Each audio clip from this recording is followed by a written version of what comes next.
Good morning student. आज हम start करने जा रहे हैं वास्तविक संख्या, क्लास 10 का पहला लेसन वास्तविक संख्या। आज हम पहले यह जानने का प्रयास करेंगे कि वास्तविक संख्या क्या है। तो वास्तविक संख्या की डिफिनेशन की बात की जाए तो हम कह सकते हैं कि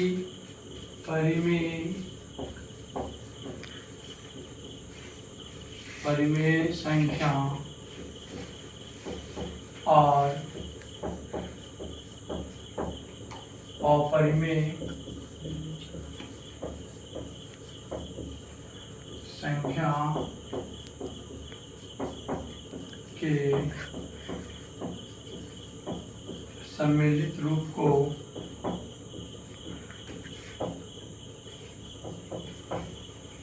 वास्तविक संख्या कहते हैं।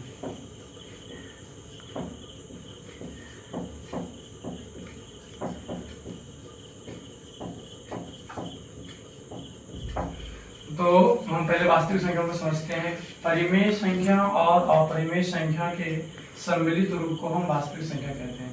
उदाहरण के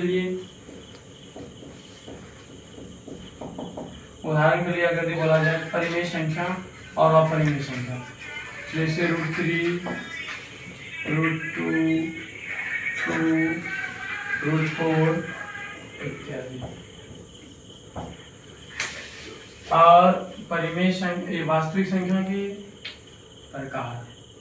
अब दूसरा नंबर हम जानेंगे वास्तविक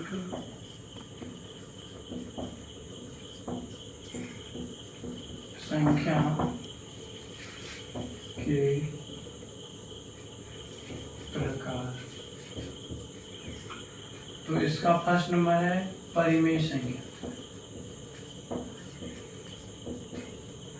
परिमेय संख्या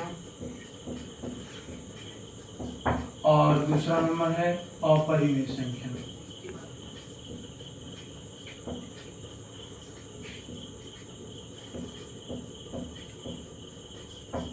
हम एक एक करके डिफिनेशन इसका परिभाषा देखते हैं कि परिमेय संख्या किसे कहते हैं, अपरिमेय संख्या किसे कहते हैं। हाँ, अभी हम बताएं कि तो ये वास्तविक संख्या जो है दो प्रकार के होते हैं। एक है परिमेय संख्या, जिसको हम इंग्लिश में क्या बोलते हैं, इरेशनल नंबर बोलते हैं।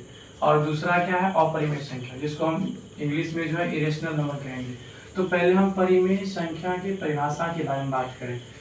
परिमेय संख्या किसे कहते हैं इसके बारे में पहले जानकारी प्राप्त कर लेते हैं। तो वैसी संख्या परिमेय संख्या कहलाती है। परिमेय संख्या कहलाती है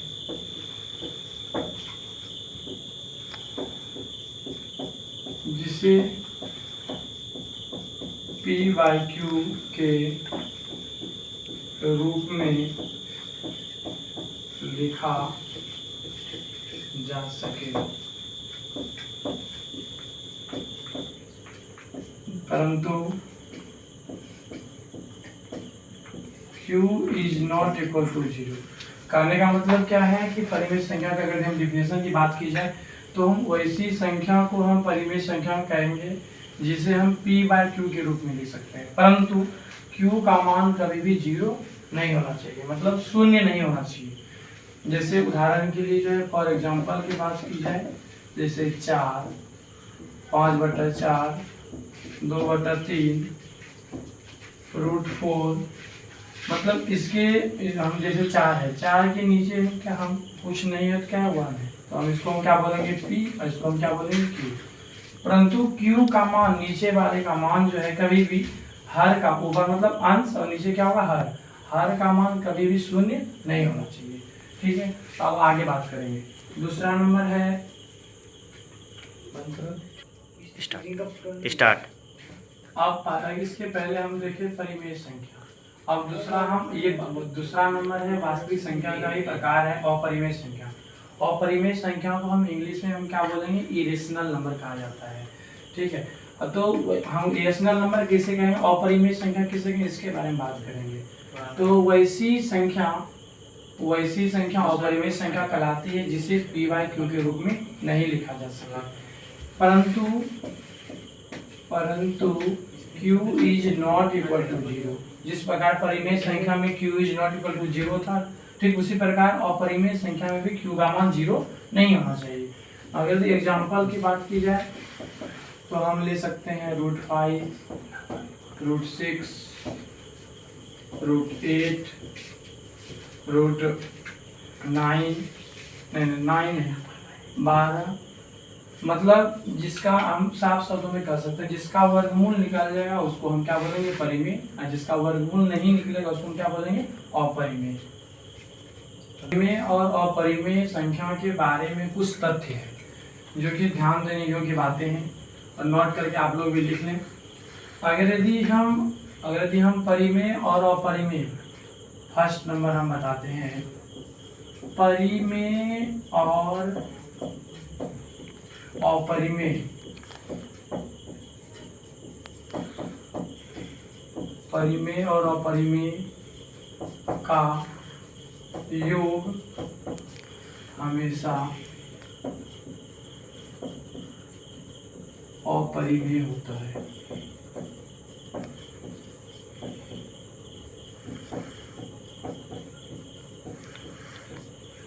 उदाहरण के लिए मतलब कहने का मतलब क्या है, परिमेय और अपरिमेय, परिमेय संख्या और अपरिमेय संख्या को अगर हम क्या करते हैं, जोड़ देते हैं। योग मतलब क्या होता है, जोड़।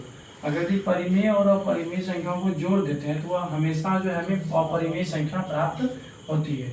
जैसे उदाहरण के लिए हम एक उदाहरण बता दें, जैसे 2 + √3, ये है हमारा परिमेय और ये है हमारा अपरिमेय। लेकिन अगर इन दोनों को अगर हम ऐड कर देते हैं तो ये क्या बन जाता है, 2 + √3, जो कि क्या है, जो कि एक अपरिमेय संख्या है।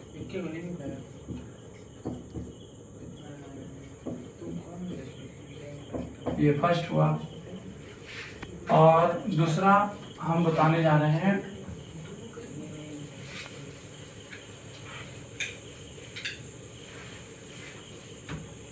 परिमेय, और दूसरा नंबर है इसी के बारे में, परिमेय और अपरिमेय संख्या के बारे में दूसरा तथ्य है, परिमेय और अपरिमेय संख्या का अंतर हमेशा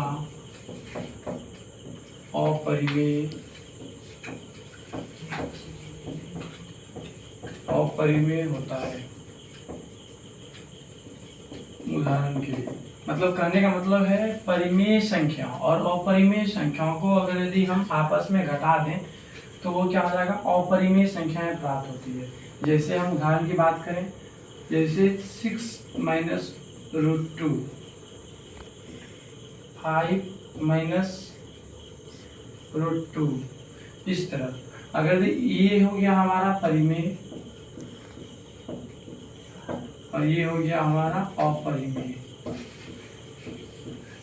अगर इन दोनों को अगर हम घटा दें तो क्या बचेगा, 6 - √2, जो कि क्या है, जो कि एक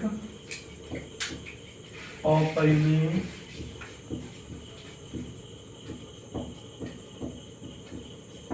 संख्या है। नोट करते चले जाएं। आगे है अगला तीसरा तथ्य के बारे में बात करें।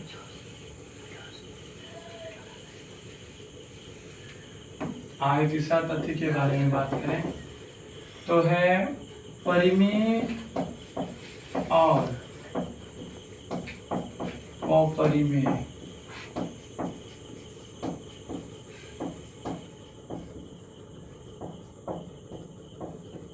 संख्या का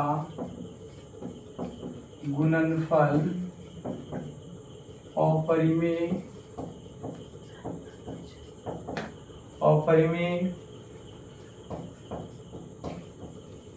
संख्या होता है।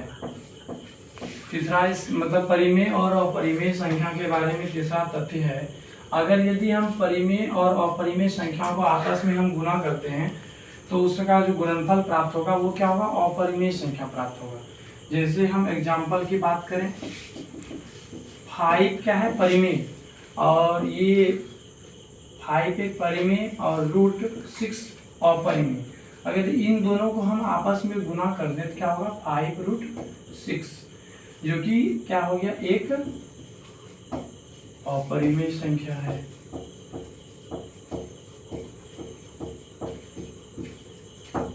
जो कि एक क्या है, अपरिमेय संख्या, क्योंकि एक परिमेय और एक अपरिमेय। तो हम ऐसा बोल सकते हैं, अगर कोई इसके बारे में पूछा जाए कि परिमेय और अपरिमेय संख्या का गुणनफल क्या होता है, इस प्रकार हम बोल सकते हैं कि परिमेय और अपरिमेय का गुणनफल हमेशा क्या होगा, अपरिमेय होगा। ठीक है, इसको नोट डाउन कर लो। चौथा तथ्य है, परिमेय और अपरिमेय संख्या का भागफल हमेशा अपरिमेय संख्या होगा।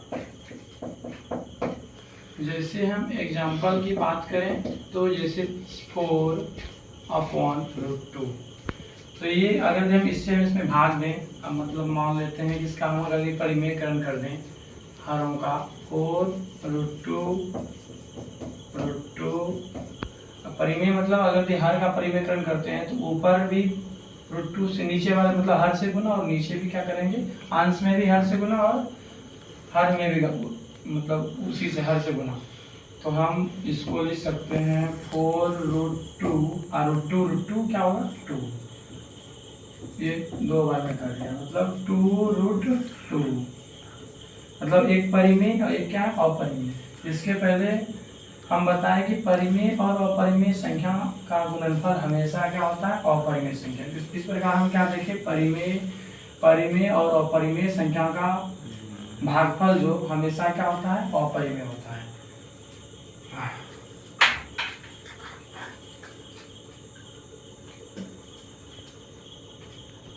इस चैप्टर में जो है कुछ बेसिक बात पर ध्यान देना जरूरी है।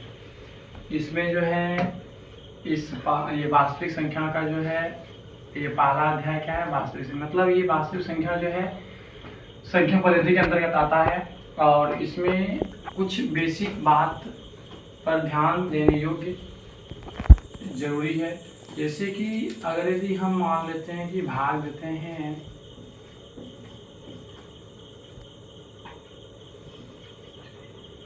अगर हम इसमें 4 से भाग दें तो ये कितना, 3, अब ये 3 बचा, 4 पंजे 20, 3 2। तो इसमें हम ये जो है इसको हम बोलते हैं भाज्य, और यहाँ भाग एल्गोरिदम में इसको ए बोला गया है, और इसको हम बोलते हैं ये भाज्य और ये भाजक।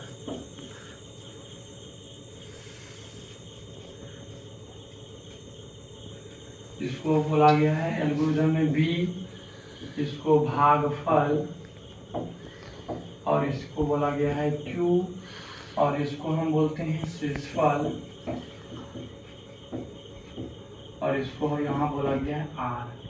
तो इसमें हम जानते हैं कि भाज्य बराबर, अगर हम भाग की जांच करते हैं तो उसमें सूत्र होता है भाज्य बराबर भाजक गुना भागफल प्लस शेषफल। यहाँ भाज, इसमें भाग एल्गोरिदम में जो है, इसमें जो है भाज्य को ए बोला गया है, ए लिख देंगे, और भाजक को बोला गया है बी लिख देंगे, और भागफल को क्या बोला गया है, क्यू लिख देंगे, और शेषफल को हम क्या माने हैं, आर। तो यहाँ हो जाएगा A=BQ प्लस आर, मतलब हम कर सकते हैं A=BQ प्लस, मतलब भाज्य बराबर भाजक गुना भागफल प्लस शेषफल। इस अब आज भर इतना ही, अब मिलते हैं अगले वीडियो में प्रश्नावली के साथ। Bye bye.